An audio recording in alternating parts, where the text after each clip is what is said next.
Just me, myself, and I, solo. Hello everybody, this is Brandon and I'm from Iconic Snap.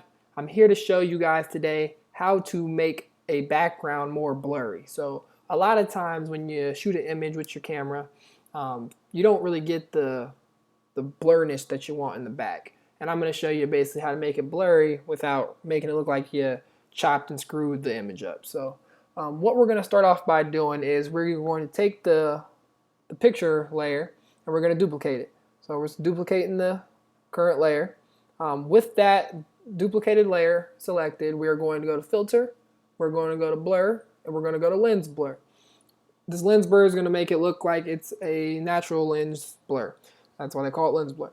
So typically I'd have it probably around about 30. I'm going to keep it about 50 just so you can see the emphasis of blur and the difference in between the two images that we're going to create.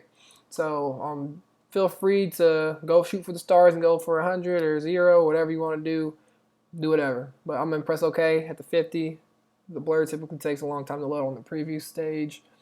So with that blurred, what we're going to do now is we're going to deselect the blur layer, deselected, and then we're going to go to the bottom layer, the original layer, and then now we're going to go to the quick select tool, and we are going to select the person or the object that you want to stand out from the blur. So it doesn't have to be perfect. One of the points of emphasis is making sure you don't go outside of the person. It's okay to be inside the person. So like for instance, we don't want that to happen. This is going to mess up your image and it's going to make it look like you don't know what you're doing. So we don't want that to happen. If you are a little bit inside the skin, that's fine. It's no big deal. We can fix that later on. But also, we do not want to select this. So if you do select it, just make sure you use the deselect button like I just did right there. So I'm going to deselect it. Boom. It's going to be done. So I'm going to just select the person that I'll deselect later. But I'm going to just fast forward the rest. Just make sure you guys do not select any of the background. So here, or here, or here, or the outside. And if you guys want a tutorial on deselect and selecting using quick select, just let me know. But I'm fast forwarded now. Oh, it's just me, myself, and I, solo right until I die. Okay, so like I said, on this I deselected most of it, but some of the legs and the bathing suit's still showing, but that's fine. So what we're gonna do next, we're gonna reselect the layer that's blurred, and we're gonna deselect the layer that's unblurred, like the bottom original layer. Okay, so then we're gonna go to the erase tool. Make sure the opacity is at 100, flows at 100, and make sure you have the top layer selected. Make sure the hardness is at 100% on the erase tool, and we are going to start erasing the selected image that we have. So what this is doing is we're erasing the blur on the object that you want to stand out, and then we're going to touch it up later to make it look like we didn't just mess up the image. Okay, so now that you got it all erased, we are going to deselect the selection so that deselection is gone.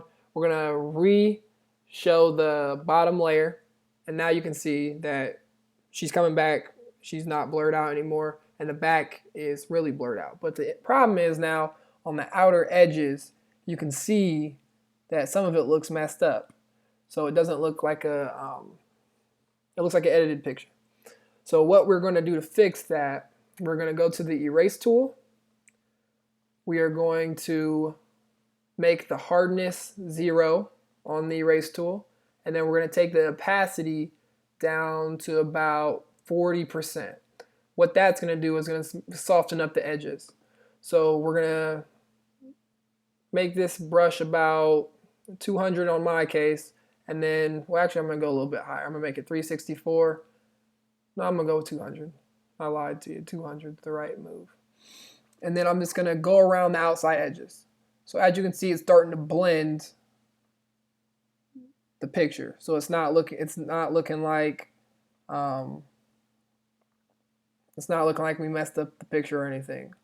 So then it looks more real. It's going to go all along the outside edges.